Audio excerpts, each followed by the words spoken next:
नमस्कार मित्रांनो. अर्थातच मी ॲडव्होकेट विनायक देशमुख. आज मी आपल्यासमोर कायद्याचा नवीन विषय घेऊन आलेला आहे. विषयाचे नाव आहे साठेखत, इसार चिठ्ठी किंवा ॲग्रीमेंट टू सेल. साठेखत हा दैनंदिन व्यवहारातील व नेहमीच्या पाण्यातील एक अत्यंत महत्त्वाचा दस्ता आहे. साठेखत हा शब्द साठा, सांगाडा म्हणजे स्केलेटल ह्या शब्दापासून आला आहे. याप्रमाणे आपण कोणत्याही गोष्टीचा प्रथम साठा बनवतो व त्याला धरून पुढील गोष्टीची जुळवाजुळव करतो. त्याप्रमाणे खरेदी खत बनविण्यापूर्वी त्या खरेदी खताचा सांगाडा म्हणजे साठेखत बनविण्यात येते. त्यात खरेदी खत कसे करावायचे, कोणी बनवायचे, त्याला लागणारा जनरल स्टॅम्प, रजिस्ट्रेशन, लिहिणावळ वगैरेचा खर्च कोणी करावायचा व ते किती दिवसाच्या आत पूर्ण करून घ्यावायचे वगैरेचा खुलासेवार तपशील दिलेला असतो. आता आपण साठेखताची व्याख्या पाहू. खरेदी खत करण्यापूर्वी खरेदी घेणार व देणार अशा दोन्ही बाजूमध्ये ज्या खरेदी विक्रीबाबतच्या अटी ठरविल्या जातात व त्या निवेदनपत्राच्या स्वरूपात लिहून काढल्या जातात, तेव्हा त्या लेखी अटीच्या निवेदनपत्रास साठेखत दस्त असे म्हणतात. खरेदी करण्यापूर्वी साठेखत केलेच पाहिजे असे नाही. अशावेळी खरेदी खतातच खरेदी विक्रीच्या व्यवहारासंबंधीचा खुलासा केलेला असतो. साठेखत सर्वसाधारणपणे जरी लेखी निवेदनपत्राचे अगर कराराच्या स्वरूपात केले जात असले तरी क्वचित प्रसंगी ते तोंडी ओरली केले जाते. त्यात बेकायदेशीर असे काहीच नाही. परंतु पुढे अशा तोंडी खताबाबत काही वाद निर्माण झाल्यास ते कोर्ट कचेरीत सिद्ध करणे खर्चाचे व त्रासाचे असते. म्हणून शक्यतो साठेखत हे ₹100च्या जनरल स्टॅम्प पेपरवर लिहून घेऊन त्यावर 2 साक्षीदारांच्या साक्षी घ्याव्यात. साठेखत लिहून घेतानाच जर लिहून देणाऱ्याने मिळकतीचा प्रत्यक्ष ताबा लिहून घेणाऱ्यास दिला असेल तर खरेदी खत झालेले नाही या सबबी खाली लिहून देणार ताबेदार लिहून घेणाऱ्या सदर मिळकतीवरून हुसकावून लावू शकत नाही, तर त्यास फक्त शिल्लक येणे रक्कमच ठरलेल्या अटीप्रमाणे मागता येते. Transfer of property act section 53A प्रमाणे साठेखत लिहून घेतल्याने लिहून घेणाऱ्यास त्या साठेखतातील मिळकतीवर प्रत्यक्षपणे कोणताच हक्क व हित संबंध प्राप्त होत नाही. त्यास केवळ लिहून देणाऱ्याकडून ठरल्या मुदतीत खरेदी खत पूर्ण करून मागण्याचाच हक्क प्राप्त होतो. साठेखतान्वये प्राप्त झालेले हक्क हे वंशपरंपरागत असून ते दुसऱ्यास असाईन करता येतात. साठेखत हा एक अत्यंत महत्त्वाचा दस्त असल्याचा वर उल्लेख आहे. तेव्हा असा महत्त्वाचा दस्त बनविताना विशेष काळजी घ्यावी लागते. ती कोणती हे आपण थोडक्यात पाहू. कारण अशा प्रकारे योग्य ती काळजी न घेतली गेल्यास पुढे अनेक प्रकारच्या अडचणी व कटकटी निर्माण होऊन पैशाचा व वेळेचा अपव्यय होतो. सर्वप्रथम खरेदी करणाऱ्याने विक्रीची मिळकत ही विक्री करणाऱ्याच्या पूर्ण मालकीची असल्याची खात्री करून घेतली पाहिजे. कारण पुष्कळ वेळा मिळकतीवर गहाणाचा अगर कोणाचा तरी अन्न वस्त्राचा बोजा असण्याचा संभव असतो. तरी लिहून देणाऱ्याकडून सदर मिळकतीवर अशा प्रकारचा कोणताही बोजा नसून ती मिळकत पूर्णपणे बोजारहित व निर्वेध असल्याचे विधान साठेखतात स्पष्टपणे घालून घेऊन त्याबाबतचा स्पष्ट खुलासा करून घ्यावा. मिळकतीबाबतचे सरकारी अथवा निमसरकारी कर भरलेले आहेत किंवा नाही त्याबाबत चौकशी करून त्याचा स्पष्ट उल्लेख करावा. खरेदी देणाऱ्याने काहीही सांगितले व त्यावर आपला कितीही विश्वास असला तरी हा व्यवहार असल्याने आपण नेहमी सावध राहणे चांगले. तेव्हा लिहून घेणाऱ्याने स्वतः सदर मिळकतीचे रेकॉर्ड कोठे सापडेल याचा तपास करून सदर मिळकतीवर बोजा आहे किंवा नाही याची खात्री करून घ्यावी. उदाहरणार्थ, तलाठ्याकडून 7/12 उतारा, सिटी सर्व्हे कचेरीतून सिटी सर्व्हेचा उतारा, ग्रामपंचायतीतून घराचा उतारा येणेप्रमाणे उतारे पाहून त्यावर कोणाकोणाची नावे व काय काय शेरी आहेत हे काळजीपूर्वक पाहावे. कारण त्या एकट्या व्यक्ती व्यतिरिक्त जर आणखी काही व्यक्तींची नावे सदर उतार्यावर असतील तर त्यांनाही त्या मिळकतीत कोणता ना कोणता तरी प्रकारे हक्क प्राप्त झालेला असतो. अशावेळी या सर्व लोकांच्या सह्या दस्तऐवजावर घेणे अत्यंत जरुरीचे असते. त्याशिवाय दस्त पूर्ण कायदेशीर होत नाही. पण उतार्यावर फक्त लिहून देणाऱ्याचेच नाव असेल तर त्याची एकट्याचीच सहीने दस्त कायदेशीररित्या पूर्ण होतो. आता आपण हिंदू एकत्र कुटुंबातील वडिलोपार्जित मिळकतीच्या साठेखतासंबंधी घ्यावयाच्या काळजीचा तपशील पाहूया.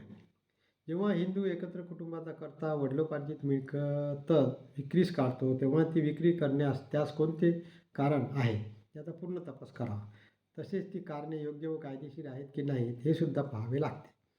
कारण कर्ता वडिलोपार्जित मिळकत कुटुंबाचे कर्ज फेडण्यास किंवा कायदेशीर जरुरीच्या बाबीसाठीच जर विकत असला तरच तो विक्रीचा व्यवहार हिंदू एकत्र कुटुंबातील इतर सभासदांवरही बंधनकारक राहतो. अन्यथा इतर सभासद त्या व्यवहारास विरोध करून अडचणी निर्माण करतात. हिंदू कुटुंबातील वडिलोपार्जित मिळकतीचे साठेखत बनवताना आणखी एक काळजी घ्यावी लागते, ती म्हणजे अशा मिळकतीस कोणा अज्ञात सभासदांचा हिस्सा आहे किंवा नाही. ज्यांना वयाची 18 वर्षे पूर्ण झालेली नाहीत अशांना अज्ञात मायनर सभासद म्हणतात. अशा अज्ञात सभासदास वडिलोपार्जित मिळकतीत जन्मताच हक्क प्राप्त झालेला असतो.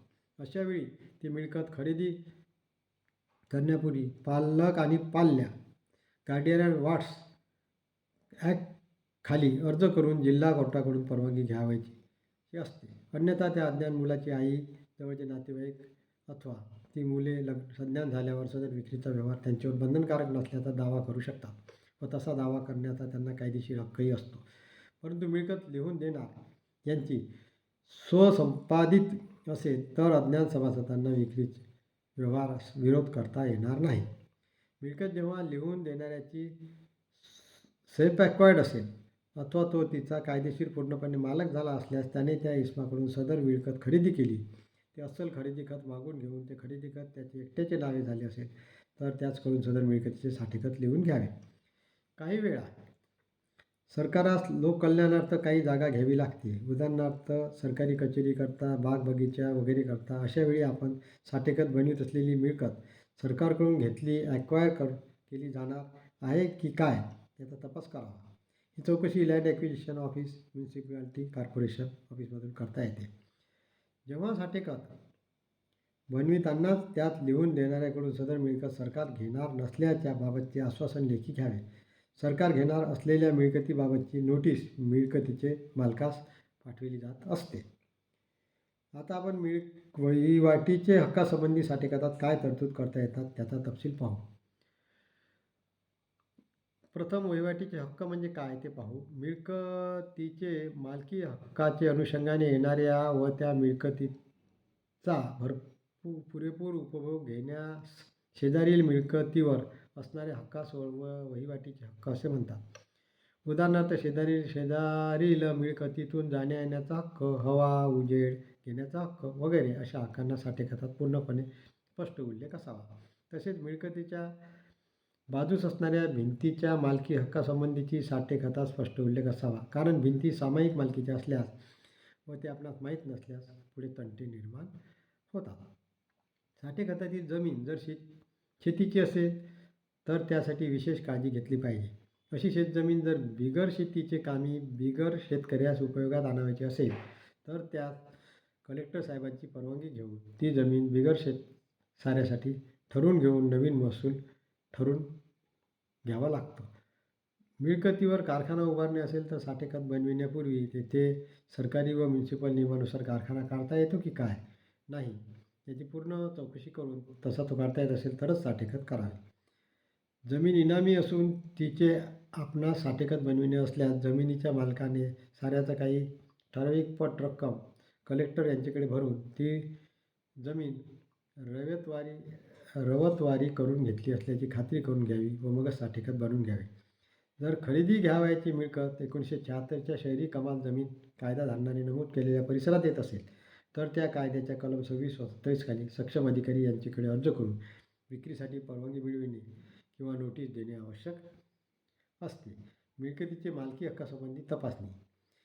जी मिळकत खरेदी घ्यावयाची ती खरेदी देणाऱ्याचीच मालकीची आहे किंवा नाही याचा तपास घेणे आवश्यक आहे. हा तपास घेण्याकरिता बँका, आयुर्विमा कॉर्पोरेशन सारख्या आर्थिक व्यवहार करणाऱ्या संस्था स्वतंत्र फी आकारतात.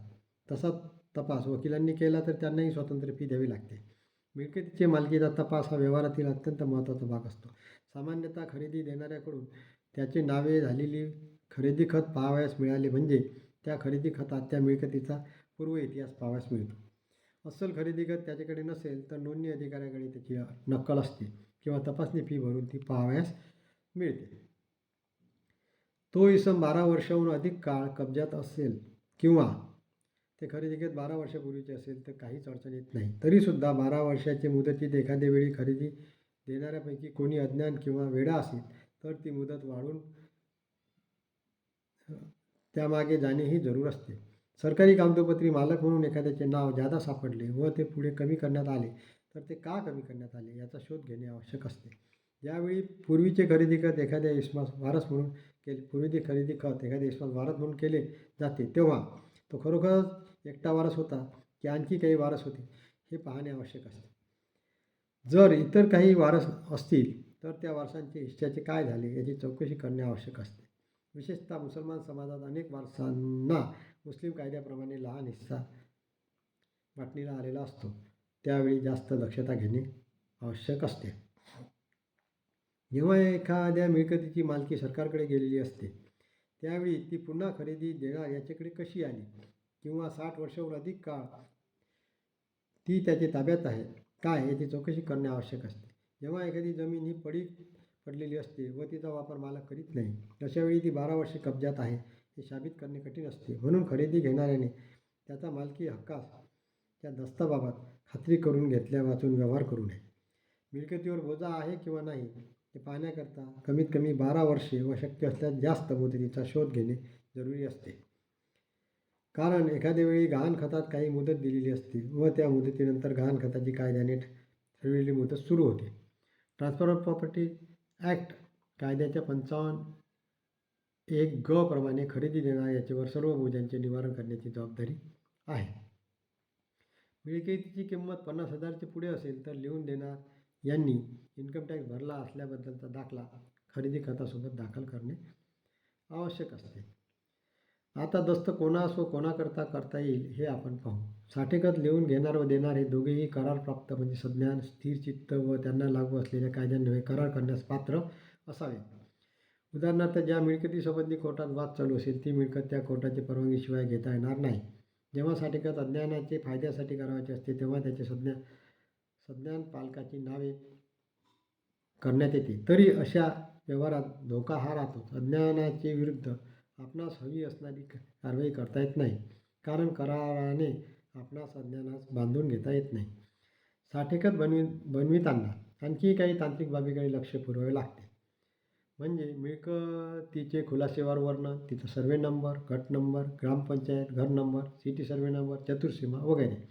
तसेच खरेदी खत पूर्ण करून खरेदी विक्रीचा व्यवहार पूर्ण करण्याचा स्पष्ट हेतू. सर्वसाधारणपणे साठेखतात लिहून घेणाऱ्याची मिळकत खरेदी करण्याबाबत कोणतेच आश्वासन नसते. फक्त त्याने भरलेल्या विसार रकमेचाच काय तो प्रश्न असतो. तेव्हा लिहून घेणाऱ्याकडून सदर मिळकत खरेदी करण्याचे व तसे न केल्यास नुकसान भरपाई देण्याबाबतचे आश्वासन लिहून घ्यावे. साठेखताच्या वेळी खरेदी देणाऱ्याने जर लिहून देणाऱ्यास काही विसार रक्कम दिली असल्यास त्याबाबत स्वतंत्र पावती देण्याची जरुरी नसते. त्या रकमेचा साठेखतात उल्लेख केला तरी चालतो. साठेखत पूर्ण खुलासेवार करावे म्हणजे खरेदी खताच्या वेळी नसता त्रास उद्भवत नाही. उदाहरणार्थ जनरल स्टॅम्प, रजिस्ट्रेशन, लिहिणावळ वगैरेचा खर्च कोणी करावायचा, खरेदी खत किती दिवसाच्या आत पूर्ण करून घ्यावायचे, सब रजिस्टर पुढे किती रक्कम रोख द्यावायची वगैरे. साठेखत म्हणजे कराराचा एक प्रकार असल्याने तो दस्त 100 रुपयाचे जनरल स्टॅम्प पेपरवर लिहावा. सदर साठेखताचा दस्त नोंदविलाच पाहिजे की काय हाही एक प्रश्न असतो. जेव्हा साठेखतात खरेदी पूर्ण करून देण्यास 1 वर्षाहून कमी मुदत असेल तेव्हा ते कायद्याने नोंदविलेच पाहिजे असे नाही, परंतु ते नोंदवून घेणे फायदेशीर असते. जेव्हा ती मुदत 1 वर्ष किंवा त्याहून जास्त असते तेव्हा साठेखत नोंदणी कायद्याने नोंदवावीच लागते. खरेदी खत पूर्ण करावयाचे आधी सदर मिळकत बोजारहित व निर्वेद असल्याबाबतची खात्री करून घेण्यासाठी वर्तमानपत्रातून जाहीर नोटीस देऊन कोणाचा काही बोजा वगैरे आहे की काय याचा खुलासा करून घ्यावा व मगच खरेदी खत पूर्ण करावे. असे विषय मी समोर घेऊन येत असतो. आपणास हा विषय आवडल्यास लाईक, सबस्क्राईब व बेल बटन दाबावे आणि कॉमेंट्समध्ये आपले काही म्हणणे असल्यास, आपल्या काही सूचना असल्यास मला कळवाव्यात. एवढे बोलून मी हा विषय संपवतो आणि आपली रजा घेतो.